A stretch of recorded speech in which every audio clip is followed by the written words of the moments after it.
All right, so we are live. Hello, everyone. Here I am here with my. Well, actually, let me say welcome to Soul Star Light Up. This is, I think, episode. I don't know. I lost count. Probably number 5. And I'm excited to have my special guest and friend, LaTia Holley, here. So let me just tell you a little bit about LaTia. So LaTia is the founder of Fruitful Ascension Wellness, a total wellness brand, which includes plant based cuisine, handcrafted herbal beverages, including healing teas and lemonades, mobile apothecary, holistic wellness coaching, and pop up wellness events. LaTia is passionate about wellness and bettering her community. Fruitful Ascension aims to bring wellness to everyone through physical and spiritual nourishment, encompassing everything from her healing handcrafted herbal beverages to her collaborations and partnerships in facilitating healing spaces and events that include yoga, meditation, sound healing, and various other healing modalities. So, some of LaTia's offerings and collaborations include Women and Femmes Healing Circles, Sip and Sound Meditative Tea Ceremony with Sound Bath with me, and Adult Field Day, which is very cool, annual medicine making retreat, and pop up tea tasting. So, LaTia works every day to walk in her light and be a vessel to show people ways to heal themselves holistically. So, welcome, LaTia. So, I'm just going to give a little Hi. background on how LaTia and I met. Yeah, I mean, we met because LaTia asked me to do some sound healing for some events that she was putting together. So yeah, that's how and then we started doing our own sip and sounds and that kind of thing. So LaTia has become a good friend of mine, and here she is, and I'm very excited. So welcome. Thank you. Thank you so much for having me. You're welcome. You're welcome. Thank you for being here. I appreciate you making this time and putting yourself out there. So thank you so much. So basically, I want to know. I love your teas. Your teas are freaking amazing. They are so tasty, and I know so many people who, not just tasty. Let me not even minimize it. They're tasty and they're healing. Because I know, knowing what I know about what you do, is you put your heart and soul and your intention into every single thing you make. So what made you get to that point? Like, what were you doing before, and what made you like say, okay, this is what I'm going to do now? So, me starting making the teas kind of happened by accident. Hmm. I actually had a bunch of family and friends over during COVID for an outdoor, what I called plant-based summer soiree. And it was to introduce them to plant-based food, vegan food. Many of them had never had a vegan meal before, so I did a full spread of vegan cuisine. It was a lot of Hmm. things that they would be used to eating, but just the plant-based version. And I made 3 beverages to go with the meal. And that was kind of what people were asking me about after the event. People Hmm. messaged me on Facebook, like, oh, can you make that tea that you made at the party? And I think one person posted it on Facebook. And then from there, people started inquiring and they're like, oh, do you make this? Do you sell these? And I'm like, oh, I was kind of like, oh, I don't, but I can. And I started with just those 3 flavors, and from there it just grew, and my creativity grew, and my study. I started to Hmm. really pick up books and try out different recipes with different herbs. It started maybe with I had like a handful here, and now I have a Hmm. full herbal apothecary at home, Yeah. um, that I work with lots of different herbs. And now I'm on a full herbalism journey, starting to study it a little bit more deeply with people that have a background in it and Nice. are more experienced. So it's been awesome, but it all kind of just happened, like I said, by accident and very Mhm. organically, and it's all been kind of unfolding just the way, I guess, in that perfect timing. Yeah, yeah, that's it. That's that divine timing, right? Because I mean, did you ever think of like I mean, before all of this, did you ever think? Did you ever dabble in teas? Did you ever like? I mean, what? A little bit, Yeah. not really in teas though. It was more Hmm. so about I was always into like the food and like cooking for people and making a meal for myself or sometimes just me and another friend. So I always kind of had like that aspect, but I hadn't really tapped in that much with like playing around with the beverages until Hmm. later. And as my cooking has evolved and I think kind of elevated, I'm like, ooh, so now it's kind of like you want to create like that experience. That's kind of what Yep. it was for me. Like, ooh, you want to have an amazing meal, but you want the beverage to be just as good and kind of stand out. I never really thought that I would be doing this. Yeah. I've had several different jobs and different careers, and I never really thought that I would end up here doing this, but it's worked out so beautifully and organically, I think. That's I great. couldn't. And we can't neglect the food. I forget, we're focusing on the tea, of Yeah, course, because it's yeah. amazing, but talk a little bit about the food. Like, I mean, has that always been kind of a way that you expressed and showed love for people? Because your food, for all of you, her food is amazing and it's all vegan. And I always say I will never go vegan, but oh my God, if you could cook for me every day, I would totally go vegan. It's amazing. Her food is really tasty and yummy. You can't even tell it's vegan stuff. That's the most amazing thing. So tell me about your love for food and how that evolved. So that kind of happened ancestrally. My father Mhm. was an amazing cook.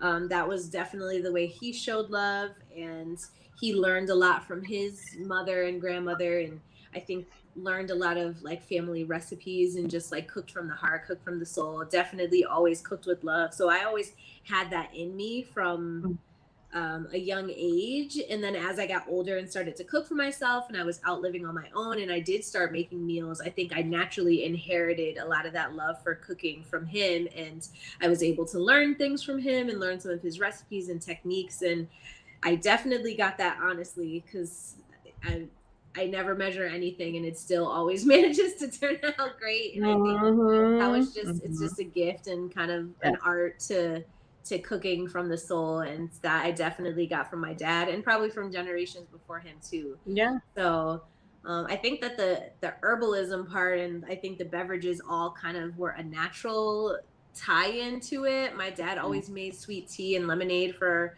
the house when I was growing up, so it was always having a nice cold beverage with your meal was always a thing.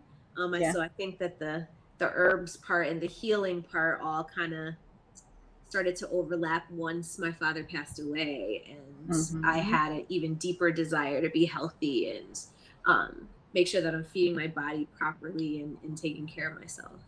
Mhm. Okay.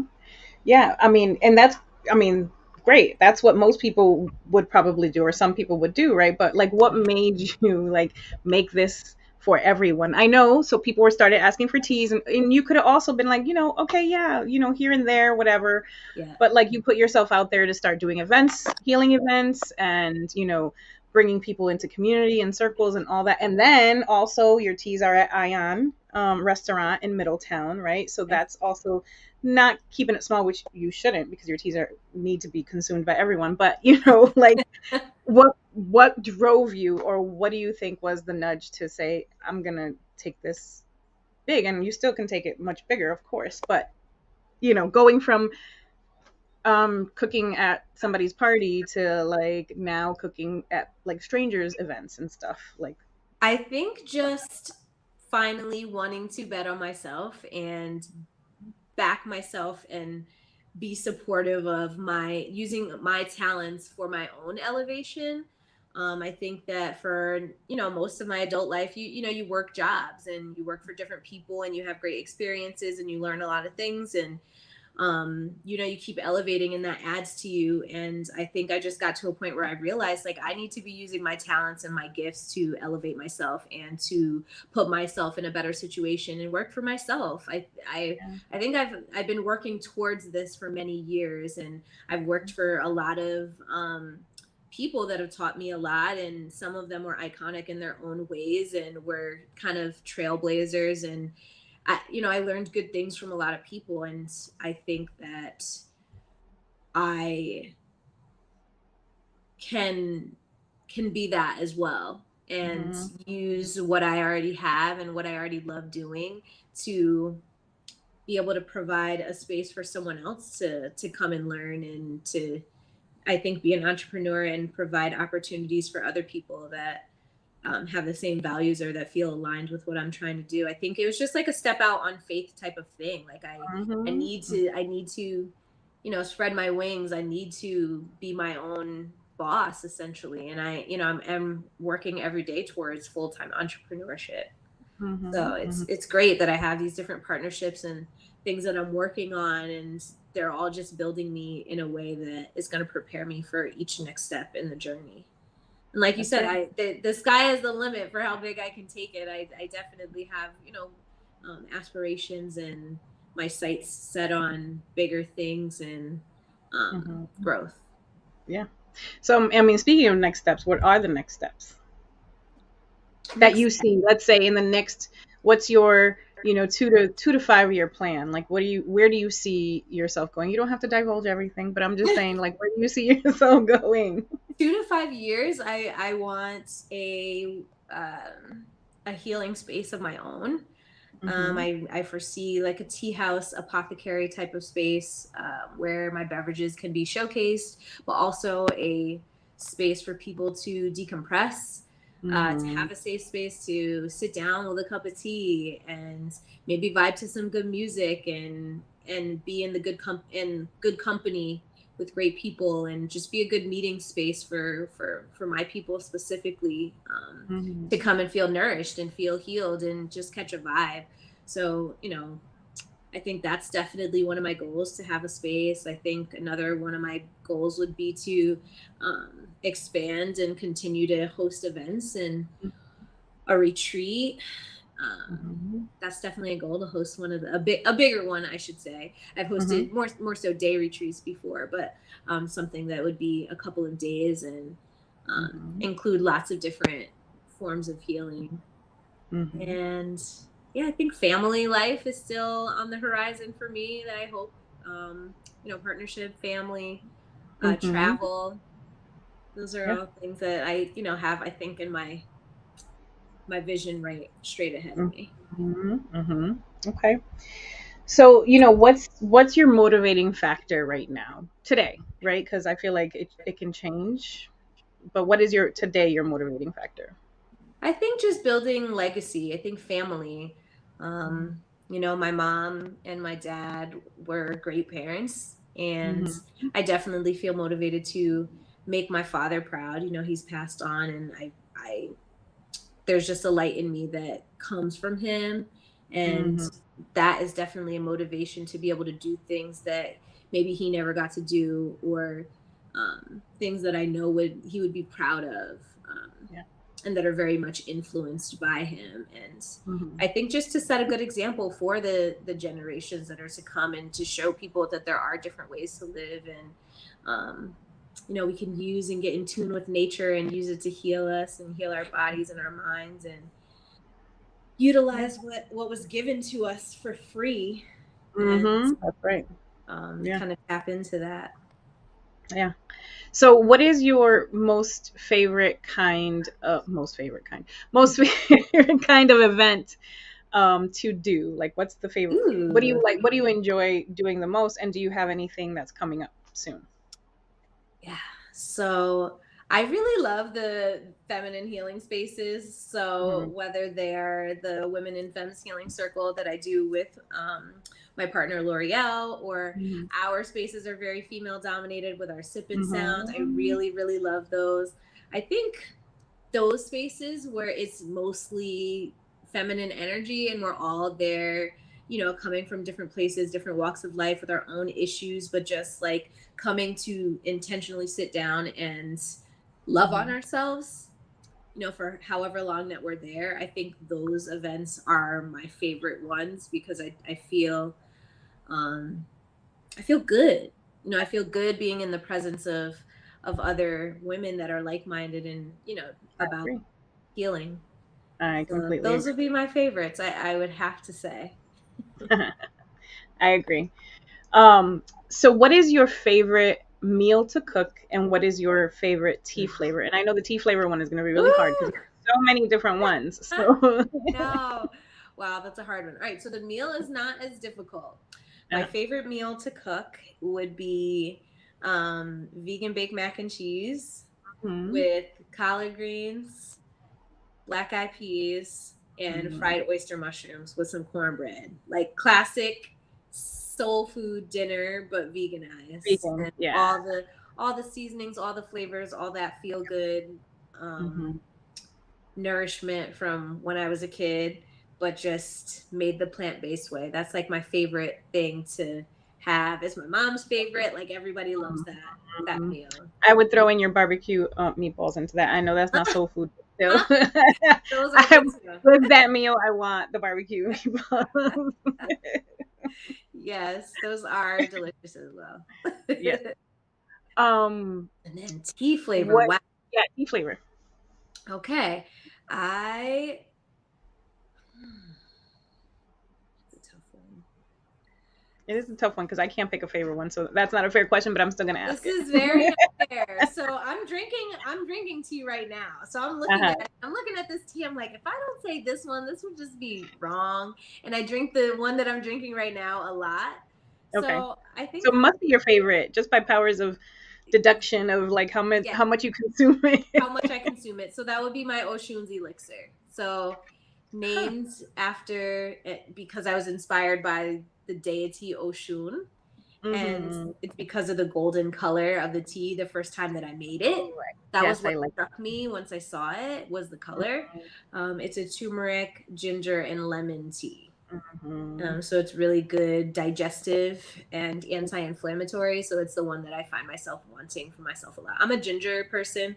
I like Yeah. ginger a lot. So that's typically the one that I make for myself, and it has fresh turmeric and fresh ginger in it. So Hmm. yeah.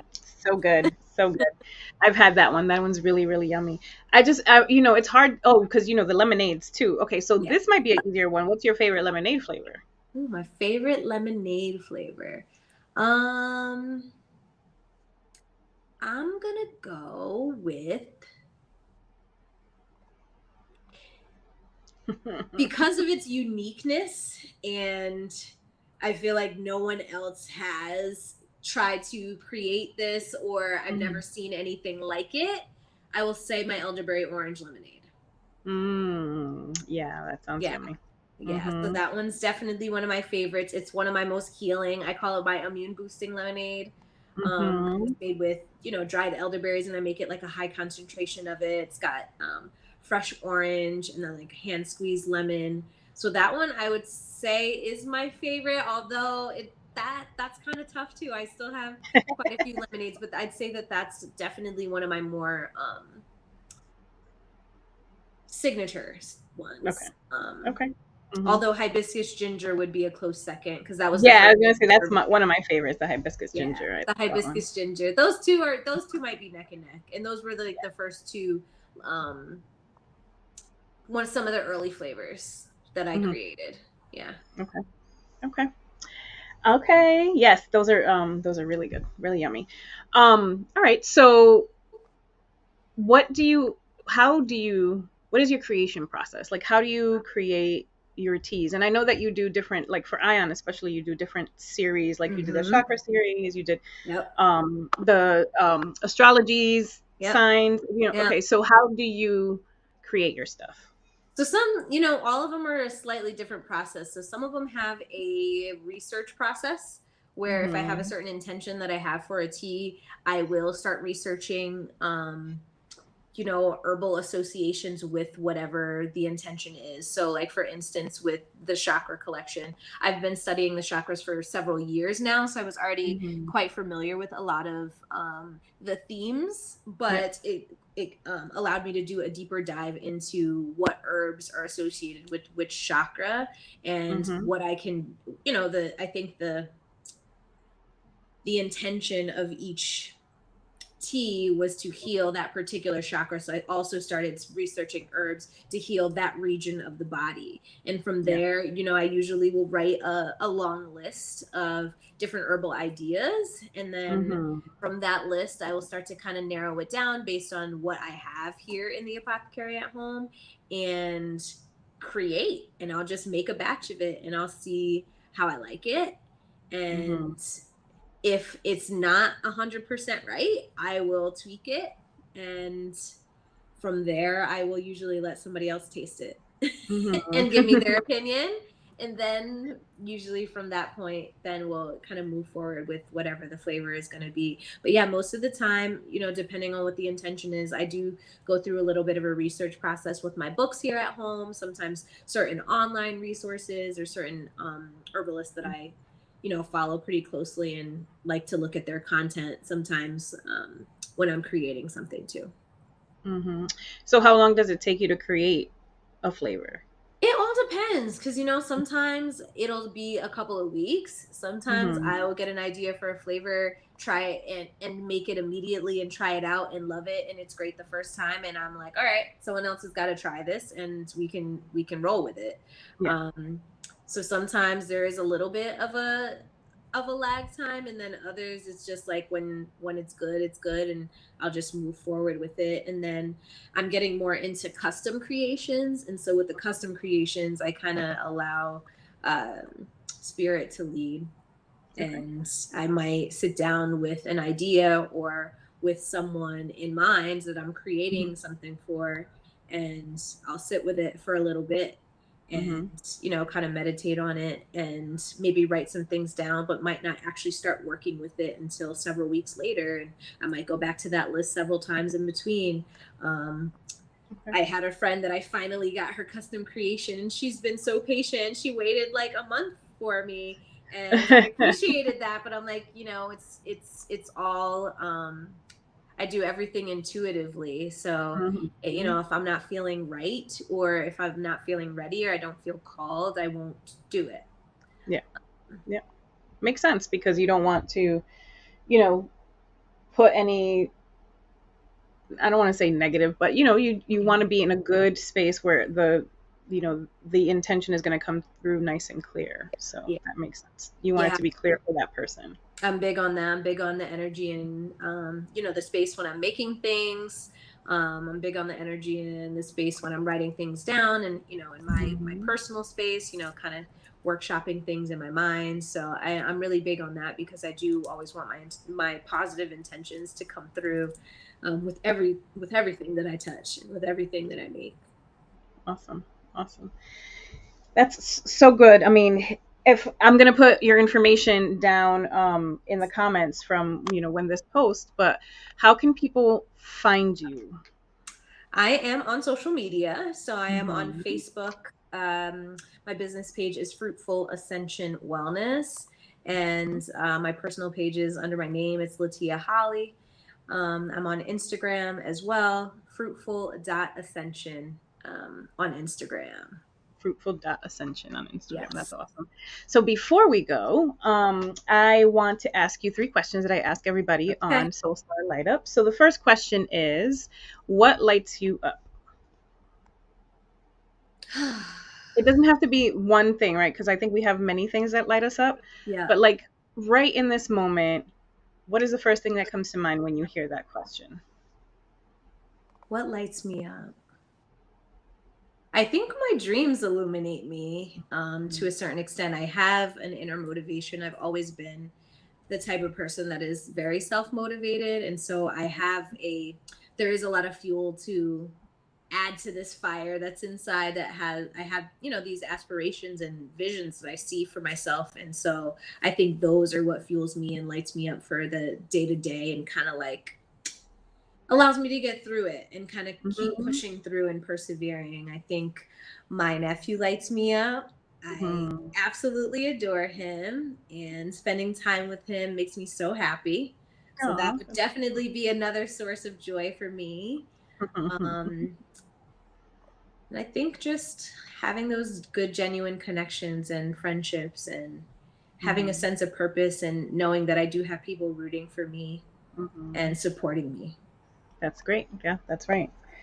That is awesome. That's beautiful. I love that. Thank you so much. And the next question is, what advice do you have for your younger self, knowing what you know today? Being who you are today, what would you tell your younger self? And you could pick any younger. She could be 12, she could be 17, whatever. um, it gets better. Yeah, It that's gets right. better. And I think Mm-hmm. I even I can tell myself that from 5 years ago younger self, and then rewind back Mhm. even further, and that would still stand. Like, it gets better. You know, the pendulum always swings, and Mhm. you might be down in a moment, but you will always come back up. You always come back on the other side, and That's right. it's always worth it to keep trying. Yeah, that's right. I love that too. That is the truth, and it is. It's something that applies to every self of you, right? And every age and every whatever. Like it applies today too. So yeah, I Yeah. love that.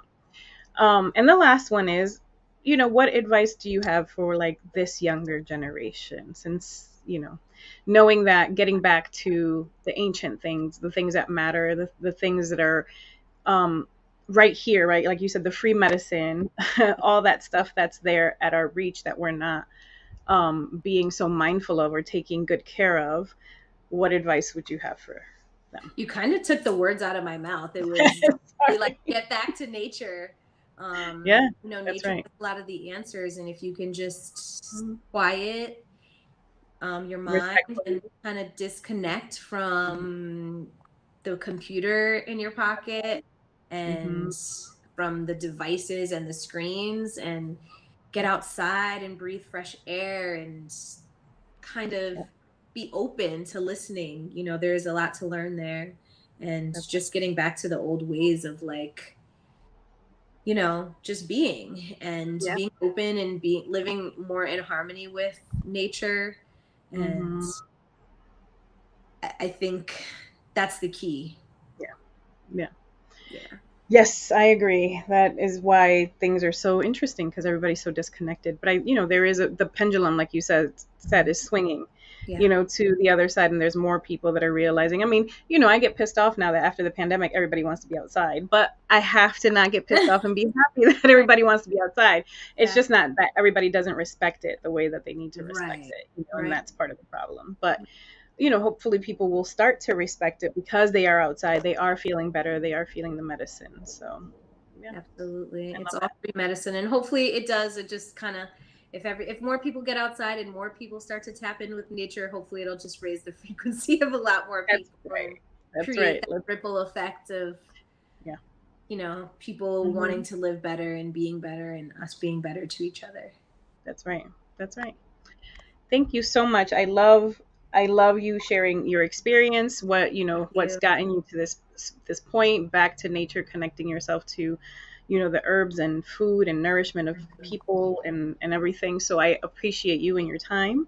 Thank you. And we are going to do something just to announce to people preliminarily.